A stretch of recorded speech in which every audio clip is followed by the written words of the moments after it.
This report is intended to shock and confront you. Australia's thriving economy and low unemployment rates make it one of the richest countries of the world, and yet just over 2 million of its citizens are still living just below the poverty line. What effect is this having on Aussie kids? And what role is Australia's education system playing? To illustrate the effects a low socio-economic status has on a child's development, Bronfenbrenner's model will be used to provide the framework. Bronfenbrenner's ecological theory emphasises environmental factors as playing the major role to a child's development. In this theory, there are 5 systems: the microsystem, mesosystem, exosystem, macrosystem, and lastly, the chronosystem. The microsystem is the environmental system in which the individual has most interaction. These contexts include the person's family, their peers, their school, and neighbourhood. The mesosystem refers to the relationships between the microsystems, or the connections between the contexts. For example, the connection between family experiences and school experiences. The exosystem is concerned with the connection between a social setting in which the individual does not have an active role. For example, a father may receive a promotion at work which requires longer hours at the office, thus affecting patterns of interaction with the child. The macrosystem describes the culture in which the individuals live. Culture meaning the way of people. Cultural context would include socio-economic status, poverty, and ethnicity.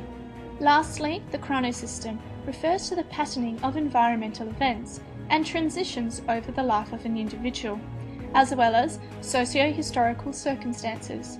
For example, a socio-historical circumstance would be the increasing opportunities for women to pursue a career.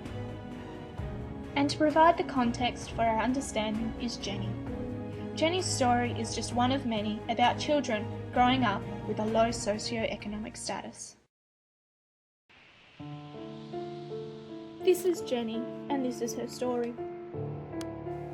Jenny is 5 years old. She lives with her parents in a state house.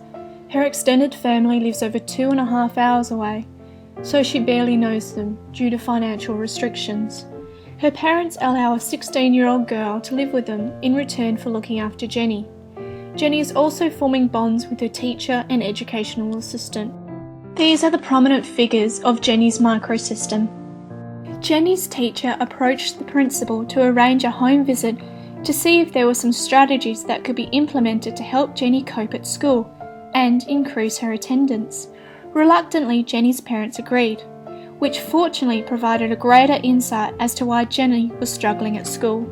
It was evident that Jenny's parents really just wanted the best for Jenny, and this year things had become tougher than usual, as Jenny's dad was no longer working due to Mum needing the extra support. Jenny's dad had only made enough money to keep the family in a house and provide the essentials. However, since being put off from work, the bills were piling up. This is why her teacher discreetly provided her with some essential items. It was fortunate for Jenny that her school considered the needs of all individuals and were proactive where students at risk of disadvantage were concerned. Jenny's teacher would regularly meet with the principal and the school psychologist to monitor whether an intervention was required.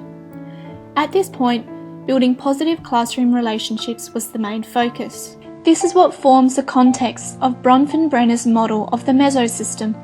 It is here that Jenny will adopt attitudes that will help her to adjust at school life and at home. In Year 3, Jenny had a new teacher who noticed that Jenny was continuously late, usually forgot her lunch, or only had one thing to eat for the entire day, and was unusually withdrawn. It is not uncommon for children in low socioeconomic situations to become withdrawn at school. Jenny's teacher tried to contact her parents, but was unsuccessful, as the number she had called was disconnected.